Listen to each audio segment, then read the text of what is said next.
like to welcome you to another Bible study. If you just tuned in to us, we've done, I don't know how many studies we've done now on the end times, but we've done a lot. This is Brother Thurston, Garrett, and Brother Thurston's taken a lot of time to do this. We appreciate it, and it's been good. The whole thing's been good, and we're getting into stuff right now that is really good, that I think that people, it's really bad and it's really good, that people want to know. And the reason when you hear somebody say it's really bad and it's really good, I mean, what I mean personally when I say that is it's bad stuff is going to happen. I mean, we're talking about bad things that are going to happen.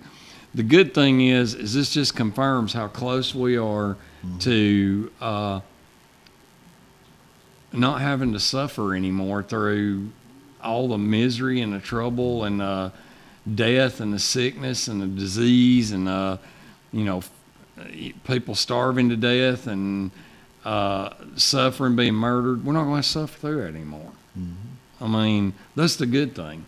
And so anyway, we're in Matthew chapter 24, and why don't you just kind of pick up where we left off? Okay, so we're talking about last week the abomination of desolation, where the Antichrist, after 3.5 years, is going to the temple claiming he's God. Mm-hmm. And so we get to verse 16, and he said, "Then let them which are in Judea, as Palestine, flee into the mountains." So Jesus says, you better go hide. When he announces that he is God, you better get out of town. He's warning them for their own good. For their good. He's telling them, get out of there, because that guy is going to start killing people. He's going to start killing people. And Jesus says, get out immediately. Yeah, don't wait. Don't wait. I mean, right then, run for the mountains. As soon as you realize this is what's going on, leave. That's what he told him. Yeah. He said, let him that is on the housetop not come down to take anything that is in the house. So the housetops in Jerusalem are flat. Mm-hmm. And they have lawn chairs up there. Yeah, they recline up there and beds and everything else. Yeah. They got it where they can go out there on top of the roof. Mm-hmm. Well, Jesus says, when this happens, don't even go back in your house. Jump off the roof and go. Go. Yeah. So he's telling them it's fixing to be very, very, very, very bad. Right. Is what he's telling them. Yeah, that it's not a time to be messing around, that it's going to happen real fast. And he says this also, let them that are in the field not return to take his clothes. Don't go change clothes and put on your finest dress clothes. Go. Slaughter's coming. Yeah. He's going to start killing Jews. Yeah. That's what it amounts to. Well, and when you look at the people now in this world, and I mean, just think about that for a minute. If you had somebody like Hitler that had, let's just say we had somebody like Hitler right now that was in control of the world. And right now, with all the governments that we know that are in the world, if this guy was in control and he said, okay, I tell you what you've always wanted to do in Jerusalem, do it today. Can you imagine how fast they would invade that place and kill those people? Yeah. I mean, they would just overwhelm it. Yeah. Because if it wasn't for God's hand right now, how many rockets was it just a while back that was launching into Israel every day from the border? Oh, I remember that. And, then when Israel started defending themselves, then they sent cameras where their rockets, look what Israel's doing, and trying to bring them up for war crimes. Yeah. And all they were doing was defending themselves. Well, and that's what I'm saying. You've got those people right now that are all around Israel They're launching rockets in. They're doing terrorist runs. All this, they had all those tunnels dug where it was hauling weapons in. What happens when somebody says, "Okay, boys, you can go"? You Man, know what that's amazes, gonna be you know so what amazes awful. me, Steve? Why I don't have. Well, I can understand just a little bit. Understand some of the things that's going to happen. And let's go back to Nazi Germany just for 1 second. In Nazi Germany, at that time, before Hitler, that was a sophisticated society. That was the class of Europe. They had the finest schools. I mean, they were sophisticated. They had the finest. They prided themselves in that. But when Hitler rose to power, everybody just fell right in line with it. Yeah. Well, and there's something, when you say that, you bring up a really good point that I watched a documentary a while back that was a new one on, I mean, there's a million out there on Hitler and on the Nazis and all that, but there was a new documentary out.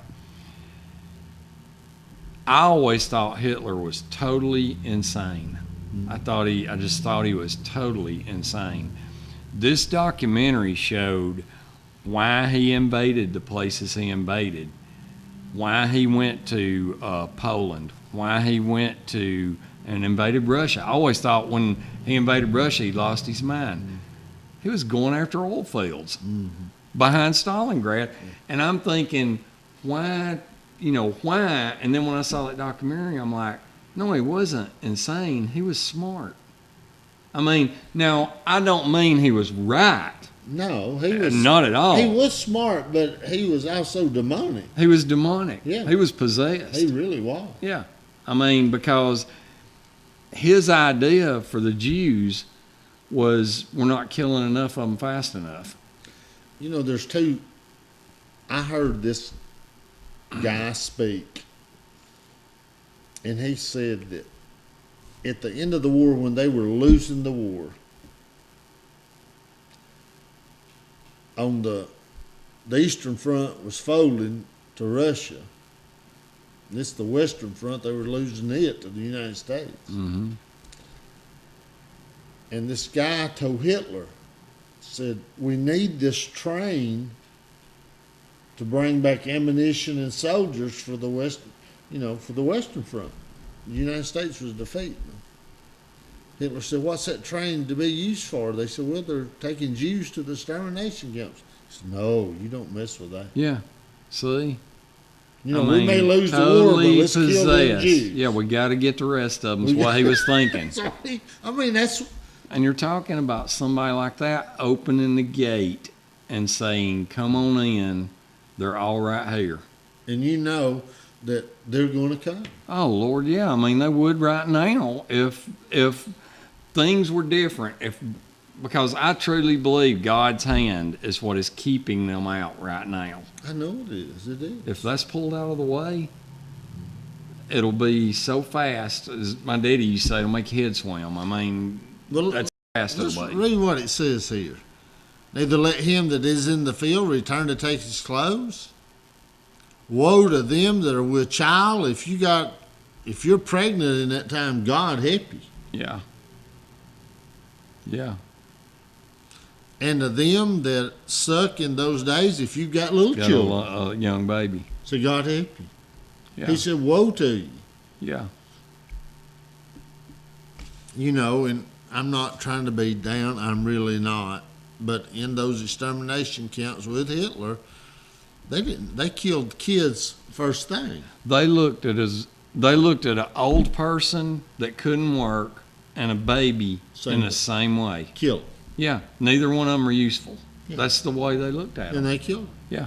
And that's why he says, woe unto them that are with child and them that give suck in those days. In other words, your baby's in great danger. Yeah. They're killed.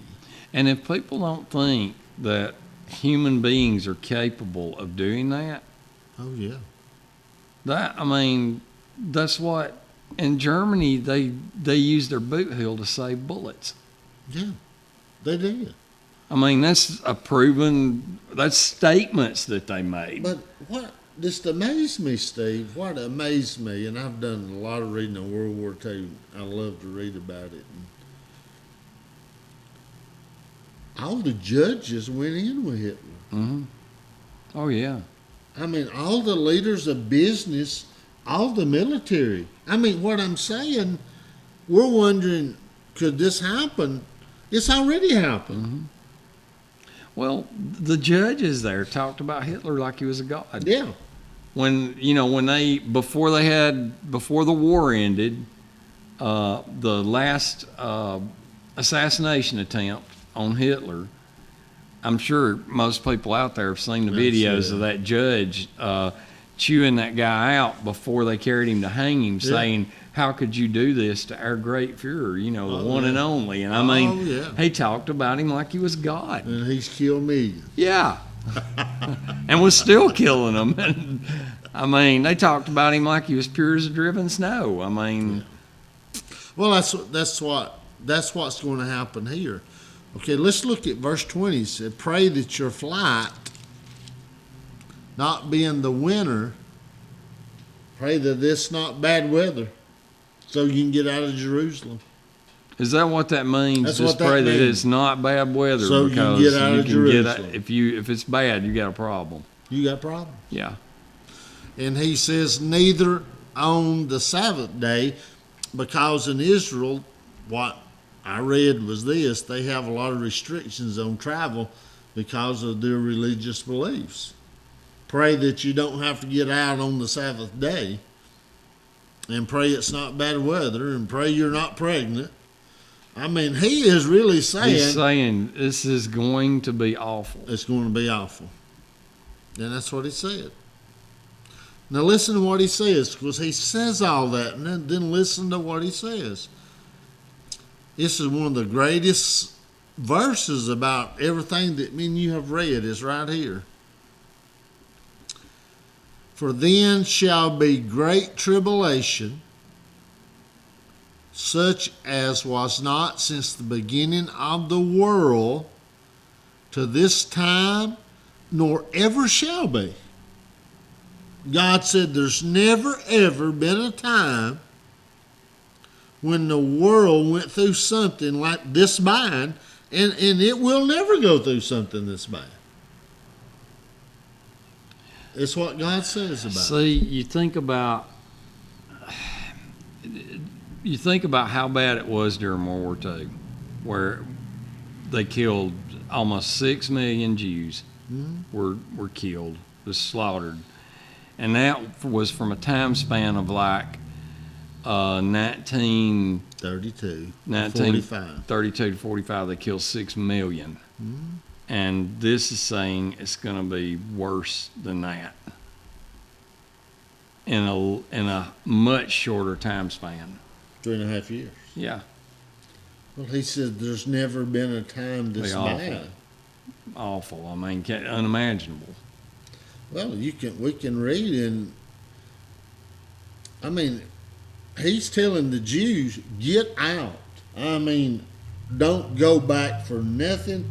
Get out and go to the mountains. They'll kill you. Let me ask you something, because I've heard people say this before, that Jordan won't fall to the Antichrist. I've heard people say that before. I don't know if that's true or not. They're saying the nation Jordan will not come under his rule. Have you ever read that? I've heard people say that. But you've never read it. But I've heard people say that. Yeah. And we'll look at later on the nations that he's going to fight again. Right. And we'll look, we'll look at some of the wars that's coming up. We'll do that. And the reason I say that is because of them fleeing to the mountains away from there. I'm wondering where they're going, and why there's safety there, I guess is what I'm saying. I don't know the answer to that. Yeah. It just says flee to the mountains. Yeah. And basically, to me, what it's saying is get out of Jerusalem. Yeah, because that's where, well, they've always wanted Jerusalem. I mean, the Muslims have always wanted Jerusalem as their own. Mm-hmm. Yeah. And the whole thing. And, Israel said, no, well, maybe we could somehow share this or share that, but not Jerusalem. And the Muslims won't have that. They've always said, no, we're not, we want it all. But I've read that where people have said that, but we'll look in on Yeah, that. I think it'd be interesting at some point We will. to look at it. Okay, verse 22. We'll look at what you're going to do. We'll look at two of the great wars that they're going to go, that's going to be fought, and it tells the nations. So Right. we'll do that. Verse 22, it said, except those days should be shortened, there shall no flesh be saved.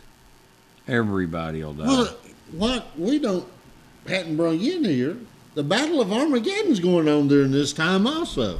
So that means good and bad. That means everybody. When it says no flesh shall be saved. That means all flesh, like them following the Antichrist, them running from the Antichrist. And the Battle of Armageddon going on. Yeah. And it says, but for the elect's sake, talking about the nation Israel, those days shall be shortened. In other words, Jesus is going to come back. He's going to defeat the Antichrist and all those at Armageddon. He will defeat them. But it's going to save the people of Israel. If you don't do that, they're all going to die. Yeah. Man is going to destroy himself, basically. Right. Yeah. Well, man has the capability now almost to do that. Okay. How many minutes do we got? Oh, we still got a good bit. So. Oh, we do? Yeah. Okay. I want to show you something right here. About 13. Okay. Daniel chapter 2. I'm going to read this to you right here. Daniel chapter 2. I'm going to read this real quick. Verse 31. Okay. Remember, I told you about Nebuchadnezzar had that dream. Mm-hmm. He said, I saw, behold, a great image, this great image, whose brightness was excelled, stood before thee, and the form thereof was terrible. The head's image was of fine gold. His breast and his arms were of silver. His belly and his thighs were of brass. His legs were of iron. His feet part iron and part clay.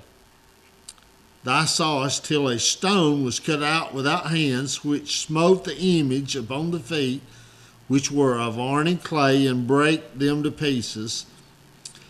And then was the iron and the clay, the brass, the silver, and the gold, broken to pieces together, and become like the chaff of the summer threshing floor, and the wind carried them away, and no place was found for them. And the stone that smote the image became a great mountain and filled the whole earth.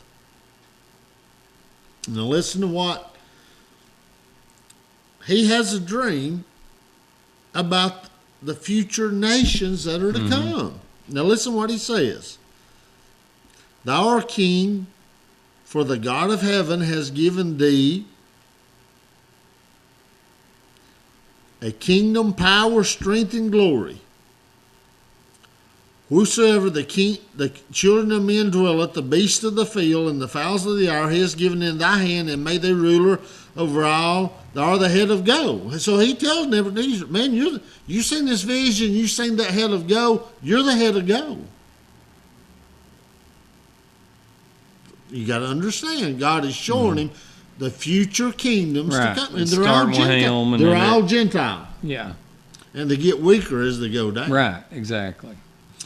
And after thee shall rise another kingdom inferior to thee, and a third kingdom of brass, which shall rule over the earth, and the fourth kingdom shall be as strong as iron. Talking about the Roman Empire. Mm-hmm. For as much as the iron breaketh in pieces, and subdued all things, as the iron that breaketh all these shall break in pieces and bruise. Whereas thou sawest the feet and the toes, part of the potter's clay, part of iron, In other words, there's going to be a division, part of clay and part of iron. He's talking about, this speaks of the revised Roman Empire. Okay, part of iron, the kingdom shall be divided. There shall be in it the strength of iron, for as much as thou sawest the iron mixed with the miry clay. And as the toes of the feet were part of iron and part of clay. Remember, though, there's going to be kingdoms, the revised Roman Empire. We're getting this later. This is so good. I just want to read it. Shall be partly strong and partly broken. Here's what I want to read to you. And in those days of these kings shall the God of heaven set up a kingdom. Talking about the millennial reign. When Jesus comes back and destroys these nations that's gathered at the battle of Armageddon to fight against God. Right. God shall set up a kingdom which shall never be destroyed, and the kingdom shall not be left to other people, but it shall break in pieces and consume all these pieces, and it shall stand forever. God told Daniel all them years before.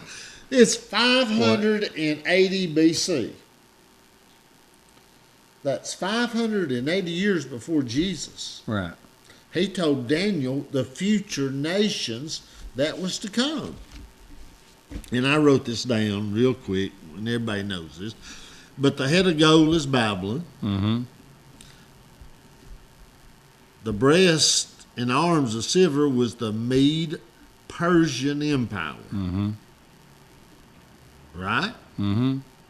They destroyed Babylon. And the Persians' ruler name was Cyrus. Remember, Babylon took the children of Israel into Babylon captivity.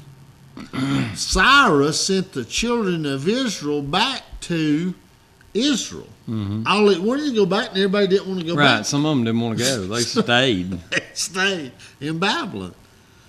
Then you had the belly and thighs of brass was Greece. Which unified the world's language, really. Everybody spoke Greece. Yeah. Alexander the Great, right? Then you had the legs of iron is Rome, the Roman Empire. Then you had the feet and of iron and clay, which was the revised Roman Empire. The toes speaks of the revised Roman Empire. Right. Then you had the stone and the kingdom on earth under the Messiah, the millennial reign. And that's the stone. Talks about the stone come out of the mountain. Yeah. But God showed this to Daniel nearly 600 years before Jesus was before even Christ. born. Right. And but there's one more thing that I was wanting to show you, if I may, just real quickly. Luke chapter 21. I want to show you this.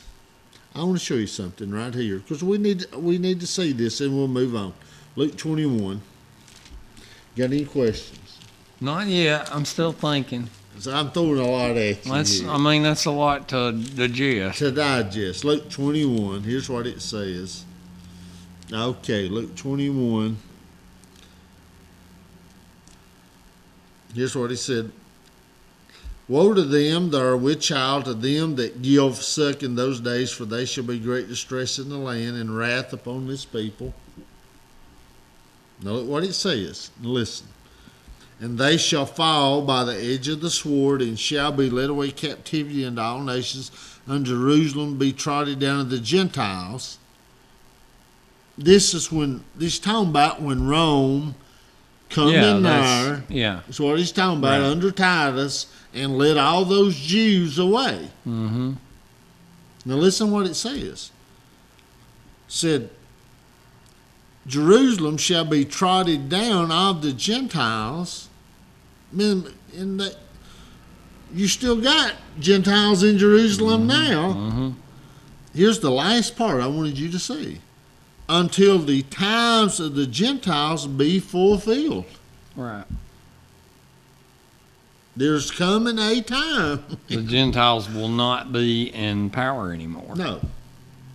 It's going to be, the government will be based from Israel. Well, one of the things that I was thinking of was to the people that are watching out there, if you look in the Middle East right now. Yeah. Okay, Russia is in Syria. Mm-hmm. Turkey shot down a Russian jet. Oh, yeah. Russia sent more troops to Syria now. Yeah. Russia's sending more warships to the Black Sea. Mm-hmm. So Russia is massing troops on Turkey's borders. All right, then you got the United States running bombing runs in Syria. Mm-hmm. You got France running bombing runs in Syria. You got China saying they want to help. They want to get their military involved. Europe is in Syria. Mm-hmm. Europe has troops in Syria. How many nations on the earth right now have troops in Syria fighting, bombing in some shape, form, or fashion? And if you expand that just a little bit and you say, you take Afghanistan, you take Syria, you take Iraq, you take Iran, you take Saudi Arabia and Egypt, how many troops is from the world? How many militaries are in those areas? I know right now nobody's really in Egypt. I know right now that about the only people in Saudi Arabia is America. But Russia is in Iran. They're not fighting there, but they're in Iran. Iraq has got everybody. Afghanistan has got everybody fighting there. And Syria has got everybody fighting there. So what you're telling me, for the Antichrist to sign a treaty with Israel, I'm going to protect you. Yeah. You're saying they're going to be ready to jump at that. Yeah, because they're right now, look at all the chaos that's right outside their border. What happens when that all blows up and the United States and the Soviet Union do this right there, and China says, hey, wait a minute, and they do this right there, and Europe says, wait a minute, and they do this right there, and all of that is going on in little bitty Syria right beside Israel? Mm-hmm. We're right there. We're right there now. Well, what you're saying also, we got to go. But yes. Where it says all nations of the earth will be gathered together, we can see how that can come to pass, can't we? Yeah, most of them are there now. Yeah. So, anyway, you can't look at it and deny it. Enjoyed it. I did too. I appreciate it. I appreciate you taking the time to do this, and it's been good, and I look forward to the next one. And again, I just want to thank you. Well, I've enjoyed it. Thank you. I've enjoyed it, Steve. I want to thank you for watching, and I hope that you've enjoyed it. And before we go, speak to somebody that might not know Christ. If you're watching and you've never been saved and you're lost and you want to invite Jesus into your life, you'd like to be saved, you'd like to be born again, you don't know how, I'm going to pray. Just repeat after me. Say, Jesus, forgive me of my sins and come into my heart. I said, Lord, forgive me of all the sins that I've done. Be my Lord and Savior. Say, Jesus, come in. And if you prayed it and you believed it, he's come in. To this time next week, may God richly bless you and your family. And goodbye.